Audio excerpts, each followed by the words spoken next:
आज के वीडियो में मैं आपको support and resistance level draw करने का सही तरीका बताऊंगा।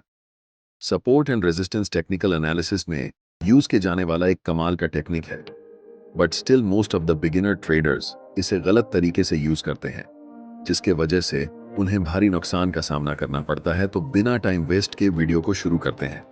As a trader, support and resistance हमारे लिए बहुत इंपॉर्टेंट होता है, क्योंकि जब प्राइस इन लेवल्स को अप्रोच करता है तब हमें यहाँ high win rate trade opportunity मिलती है। लाइक दिस एग्जाम्पल, यहाँ हमारे पास चार्ट में एक एरिया ऑफ रेजिस्टेंस है, क्योंकि प्राइस ऊपर जाता है और इस लेवल को हिट करके नीचे आ जाता है।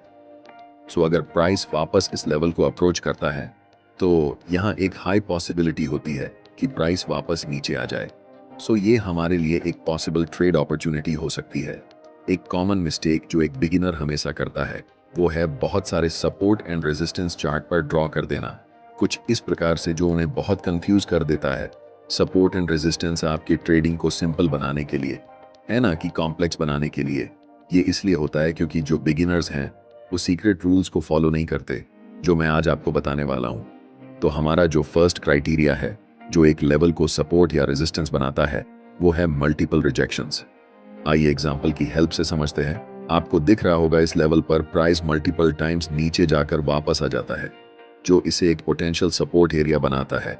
जो यहाँ हम एक लेवल ऑफ सपोर्ट ड्रॉ करेंगे कुछ इस प्रकार, और साथ ही साथ यहाँ आपको दिख रहा होगा प्राइस मल्टीपल टाइम इस लेवल पर ऊपर जाकर वापस नीचे आ जाता है, जो इस लेवल को एक पोटेंशियल रेजिस्टेंस एरिया बनाता है।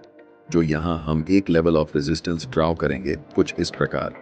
अब आप सोच रहे होंगे इस चार्ट पर, तो सही है, पर इस प्रकार के चार्ट पर हम सपोर्ट एंड रेजिस्टेंस कहां से ड्रॉ करेंगे जहां अभी तक कोई मल्टीपल रिजेक्शंस नहीं है।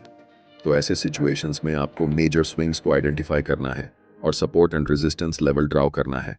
लाइक दिस, यहाँ आपको दिख रहा होगा प्राइस इस लेवल तक ऊपर जाता है फिर नीचे आने लगता है, तो हम एक रेजिस्टेंस एरिया इस लेवल पर ड्रॉ कर सकते हैं। सेम डाउन ट्रेंड के लिए भी अप्लाई होता है। तो यहाँ आपको दिख रहा होगा अभी तक कोई मल्टीपल रिजेक्शन नहीं हुआ है, क्योंकि प्राइस इस लेवल तक आता है और वापस ऊपर जाने लगता है। तो आपको जस्ट सिंपली एक सपोर्ट लाइन यहाँ ड्रॉ करना है। Rule number 2, A line can be both support and resistance.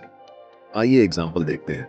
तो इस चार्ट पर आपको दिख रहा होगा हमारे पास यहाँ एक लेवल ऑफ रेजिस्टेंस है, क्योंकि प्राइस इस लेवल से मल्टीपल टाइम रिजेक्ट होकर नीचे चला जाता है, जो इसे एक लेवल ऑफ रेजिस्टेंस बनाता है।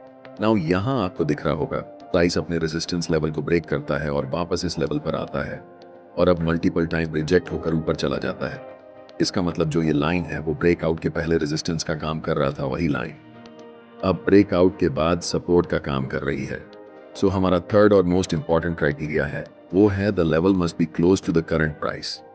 आइए एग्जांपल के हेल्प से समझते हैं। सो यहाँ हमारे पास क्लियरली एक लेवल ऑफ सपोर्ट है और एक लेवल ऑफ रेजिस्टेंस है।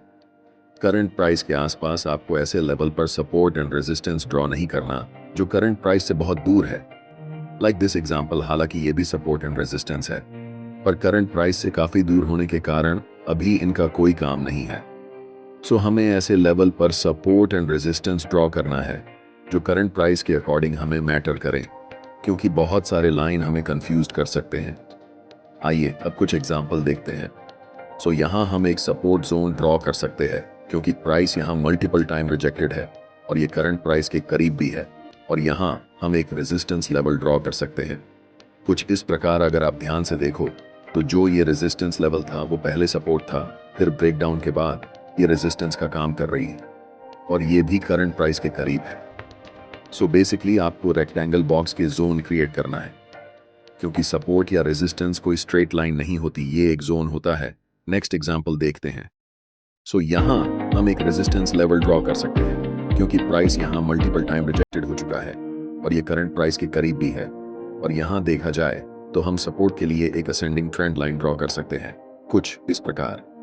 एक और चार्ट देखते हैं। तो इस लेवल पर हम एक रेजिस्टेंस लेवल ड्रॉ कर सकते हैं, क्योंकि जब प्राइस डाउनवर्ड मूव कर रहा था तब प्राइस इस लेवल पर सपोर्ट लेकर एक छोटा पुल बैक लेता है, और फिर जब प्राइस इस लेवल को ब्रेक करता है तो प्राइस मल्टीपल टाइम इस लेवल पर रिजेक्ट हो जाती है।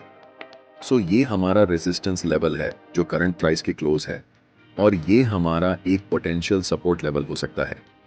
सो बेसिकली इस प्रकार से आप level of support and level of resistance draw कर सकते हो। और हमारी वीडियो इंफॉर्मेटिव लगी तो वीडियो को लाइक और चैनल को सब्सक्राइब जरूर करें। मिलते हैं नेक्स्ट वीडियो में। तब तक के लिए best of luck, keep learning.